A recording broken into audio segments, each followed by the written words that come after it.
Français, Françaises, bonjour. Ici Emmanuel Itier de la Victoire française. Pourquoi la Victoire française? Je pense qu'en ce moment, nous sommes en état d'échec, nous sommes en faillite, nous sommes en révolte, nous avons mal. Il nous faut convaincre et vaincre toutes ces défaites, tous ces mâles. Voilà pourquoi je veux faire de notre pays, de notre peuple, une victoire française. Elle se base d'abord sur une économie libérée, forte. Une économie, c'est quoi? C'est oikonomia, du grec, qui veut dire la gestion des ressources de la demeure. Donc regardons toutes les ressources que nous avons en France. Les revenus de l'État aujourd'hui, qui d'ailleurs est toujours en faillite à environ 100 milliards d'euros tous les ans, depuis M. Macron, la dette s'est aggravée. Nous sommes à plus de 6 trillions de dollars, d'euros de dette. C'est absolument horrible. Mais regardons les revenus de l'État aujourd'hui. C'est à peu près 50% du volume de TVA. Donc c'est une indication que la TVA, qui est un impôt entre guillemets juste, puisque c'est celui de la consommation et les gens consomment comme ils peuvent, et une trace à suivre. Le reste des 50%, c'est 20% sur l'imposition des revenus et de la propriété, environ un autre 20% sur les sociétés et 10% divers comme les timbres, les passeports. Il faut bien donc comprendre que si on osait libérer l'imposition totale des Français et des entreprises, on aurait, entre guillemets, une perte de 40% de revenus. Ceci dit, en libérant le portefeuille et l'âme des Français, du consommateur, on peut bien penser qu'il se mettrait à être beaucoup plus heureux et donc à consommer, à vivre pleinement. Non seulement ça, mais évidemment, une France joyeuse, c'est une France où tout le monde veut aller.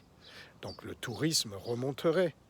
Comment quelqu'un peut fermer la France pendant les périodes de fête? Et c'est ce que M. Macron a fait. M. Macron a fermé la France pendant une période critique qui était les fêtes de 2019. C'est absolument intolérable, voire criminel, puisque plein de petites sociétés sont aujourd'hui en faillite et nombre de personnes ont perdu leur emploi. Franchement, c'est honteux. Et évidemment, voilà un gouvernement qui ose dire que le chômage baisse et que la croissance explose. Mais attendez, le chômage, ça ne résume pas la pauvreté d'un pays. Les gens qui sont au chômage y restent pendant une certaine période. Et ensuite, ils ne sont plus recensés. D'autres retrouvent des petits boulots, payés tout juste le SMIC, avec lequel aujourd'hui on ne peut plus vivre. Quant à la richesse de la France, basée sur la croissance, sur le CAC 40, mais c'est honteux. Ça représente les 1, 5, peut-être 7 ou 8% de Français, de la grosse tranche, et donc des gens qui font plus de 10 000, entre 6 000 et 10 000 euros par mois, et qui peuvent se permettre d'avoir des actions. Vous, moi, le peuple, nous n'avons pas d'action. Nous n'avons rien de côté. Nous n'avons pas de maison. Nous avons une voiture à crédit. Alors, franchement, osez nous dire qu'il y a croissance en France, qu'il y a une France riche quand elle est surendettée, à peu près, encore une fois, à 6 millions d'euros, et avec des chiffres totalement faux du, entre guillemets, chômage? Non, ce n'est plus possible.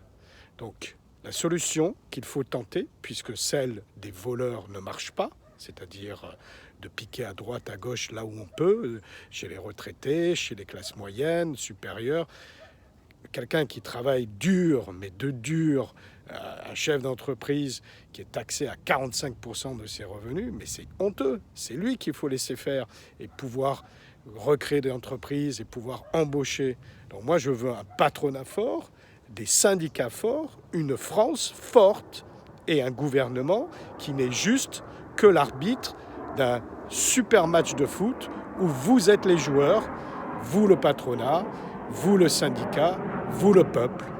Donc il faut vraiment revoir tout ceci dans un esprit d'équipe. Car c'est ce qui manque, c'est un esprit d'équipe, un esprit familial, et il faut redonner cette force de famille à la France. On reprend notre souffle, parce que ça c'est super important. Et je pense que c'est ce qui manque à nos politiciens. Ils manquent de souffle nouveau.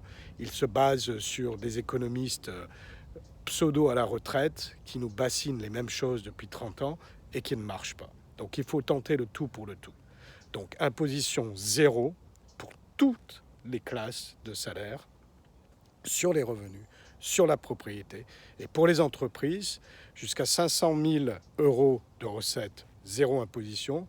Et au-delà, quels que soient les remontants, 10%. Et point barre. Donc de cette manière, on booste la consommation d'une manière naturelle. Je vais oser dire bio. Bio, c'est la vie. Il faut redonner la vie à l'économie. On invite évidemment les sociétés à rester chez nous et non pas aller en Irlande ou ailleurs. Et évidemment, les touristes à revenir, à consommer en masse. Et donc tout ça, ça crée un volume de TVA énorme qui devrait au moins booster les revenus, entre guillemets, de l'État.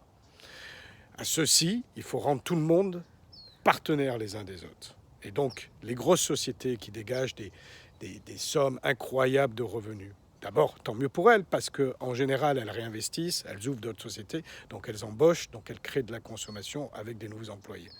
Mais si effectivement, il y a des excédents, et il y en a, très bien. D'abord, bravo. Deuxièmement, nous voulons être partenaires avec vous, nous voulons vous inviter à investir dans la France, dans nos écoles, dans nos hôpitaux, dans nos musées, et c'est tout. La France est une grande famille de gens beaux, forts, intelligents, où tout le monde a sa place et tout le monde se soutient l'un à l'autre. Pourquoi ? Parce que tout le monde est le client de l'un et l'autre. Donc, tout se tient. Et ce que ne comprend pas le gouvernement actuel, c'est cette solidité familiale qu'il faut protéger. Un président, c'est le père de la patrie, et non pas M. Macron qui se cache dans sa tour d'ivoire et met sans arrêt son ministre en avant et ne parle jamais aux Français. Voilà, ça sera le discours de la semaine. Je vous laisse cogiter, je vous laisse digérer. Je vous embrasse très fort, je vous aime. Liberté, égalité, fraternité.